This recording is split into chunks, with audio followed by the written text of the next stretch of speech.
This. I actually got for our my wedding a electronic can opener that I have never used. For whatever reason, I prefer like the old fashioned. I shouldn't say for whatever reason. I still freaking write checks. You know, I just learned to text message like a year ago. Like, you had a Walkman for like 20 years? Had a Walkman for like 20 years. What else did I have going on? Those Uggs from like 1980? Yeah, I do. Not the Uggs that I'm currently wearing, but I have a pair of Uggs that I have had since I was in the 7th grade. And they're damn cool Uggs. They're tall, and I get tons of compliments on them when I wear them because they have this really cool like Indian like band that goes up the back, and people are like, "Whoa, where'd you get your Uggs?" And I'm like, "Dude, 1992, hello, in the house."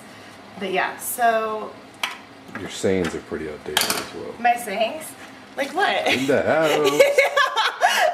In the house, bitches! Fired. So into this here, we're adding our clammy clams. So actually, this is a funny story, and I think I might write a blog about this. I used to do a shit ton of babysitting because if you guys follow the blog, my mom used to make me buy all my own shit, like toothpaste and all this stuff when I was like 5th grade, and I had to buy. That's when I really started working in babysitting. So I used to babysit for these people who had little boys, and the mom was a waitress at this restaurant in the Dana Point Harbor, and the dad was an attorney at Jacoby and Myers. Do you guys have Jacoby and Myers in the Bay Area? Do you remember that? I think so. Sounds familiar. So I used to babysit the kids, and these people, they ate a shit ton of shellfish. So I would have to make the dinner. And basically, steaming clams or like mussels is like the easiest thing. And what the mom would always do is take a mixture of chicken broth and a bottle of white wine and put it in a thing like this and put in the mussels and the clams. Actually, I would do this and she would just leave me the directions, and you just steam it for about, gosh, anywhere from 20 to 30 minutes. And then when you open it up, you look and see, and if the shells are open, then that means that they're okay to eat. If they haven't opened, then you can just throw them out because they're bad. But she would serve it over pasta. Sometimes the kids would just want to eat it as is, and I always thought, gosh, like what a cool dinner, you know, that's so easy, oh my gosh. So I always thought that that was like really good. Okay, so to that, we are going to add, this is a little bit of a variation too. To that clam juice and that mixture, we're actually going to add some half and half and fat-free milk. The recipe actually calls for whole milk and whipping cream, and I am not a person who likes really heavy chowders. I actually like more like thin water, I don't want to say water-based because there's no water in it, but like a thinner consistency of a chowder. So I'm going to lighten it up a little bit with a half and half and the milk. And this is another one of those things that you don't have to be exact. Basically, you just add until you get the until you get the consistency that you want. So we're going one of those, and I think I'm going to use the rest of this skim milk that just splattered all over the place. That's one other thing. I am the messiest cook ever. You see all those women on TV, they're not splashing anything anywhere. And Sandra Lee, you know, she has her kitchen all perfect. Like, I make such a mess when I cook. I have to clean the whole kitchen after I'm done because I like splatter crap everywhere. And that's just not real. Like what you see on the Food Channel, that is just not real. It's just, and I hate that. I hate being not real because then women especially feel like they have to live up to these different crazy expectations that are just fake and false and manufactured, and it's so annoying. Anyways, what I'm adding right now is rosemary. You don't need to add rosemary, but I belong to this produce delivery service. called Farm Fresh to You, which is so awesome. It's all organic produce right here from the Capay Valley area, and $31 a week. You can sign up for as many deliveries as you want, once a week, bi-weekly, once a month, and it's just so great. I hardly ever buy produce now at the store because I love the way everything tastes, like right from the farm. This week alone, you can see right there everything we got. We got Satsuma oranges, which I'm going to use to make some orange bread this weekend. We got some Meyer lemons, which I'll use also to make some lemon bread. We got delicata squash, which I'll use to make my squash rings. We got this rosemary. We got a butternut squash. We got those mushrooms. The kiwi, I'm going to make some Delta kiwi bars this weekend. A lot of good stuff. I'm obsessed with it. So I usually don't throw rosemary into the soup, but because I have it, I am going to. However, what I do usually throw in is thyme. So I did pick this up today. An easy way to just take this, the thyme, is just go against the grain, if you will, and then the little things fall off.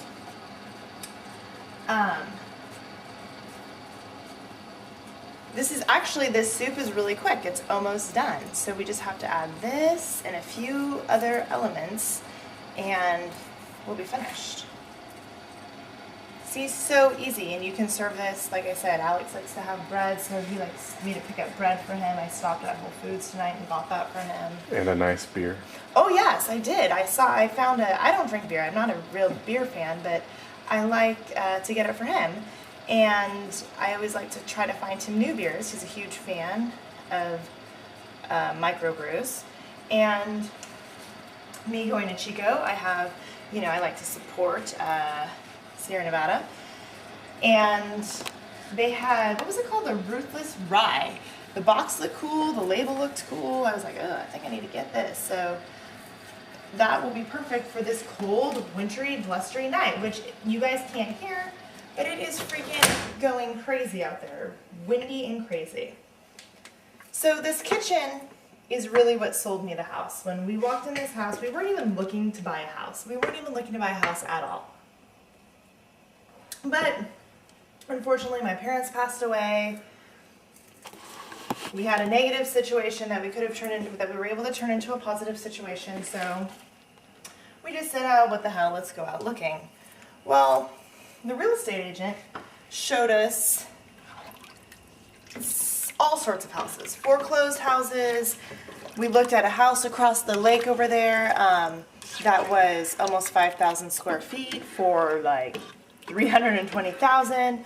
All sorts of houses. I just had this weird thing about being in somebody else's home that, that they lost. I didn't like the feeling of being in a foreclosed home at all. So those were kind of out of the question. So then she brought us over here to these homes and showed us the bigger one, which we almost ended up buying because it was a great deal. It was, I think 4,200 square feet or something like that. And it was going for about, oh, by the way, what I'm doing now is throwing in the crab hair. Anyways, for about $3.99 they had them going for. But it was just so much space. I would never be able to make it look nice. There's just no way. So we just happened to ask if they had any models available. And they did not have models available in that bigger one, but they had it in the next size, which was still plenty of space for us at just under 4,000. And that's this house. And I walked in and saw this kitchen, and immediately I fell in love with this kitchen because I love the colors. I love the setup. I love the granite, the light color granite at our other home. The granite we chose was darker, and I love this light granite. I love everything about this house. And I really, really had always enjoyed cooking, but I really didn't start getting into cooking until I came here, and I was really able to, spread out. I mean, clearly, look how much mess I make when I cook. Like I said, I needed the space. So I do love this kitchen a lot. I also love how we can have people sitting there and I can cook you know, while they're here and talking to me and be part of things. You know, our TV room or TV area is right over there. It's just really nice, and I really love this house and this kitchen. And funny enough, you know, we bought this house after my parents passed away, but you know, we came in to sign some papers, and the woman said, you know, I think I have another Spriggs in our database. And I said, well, who is that? I was like, my parents owned a Centex house down in San Clemente. She's like, no, it is a Spriggs here. They came to visit these homes when they were open, and they signed up for more information. And so I was like, really? Who?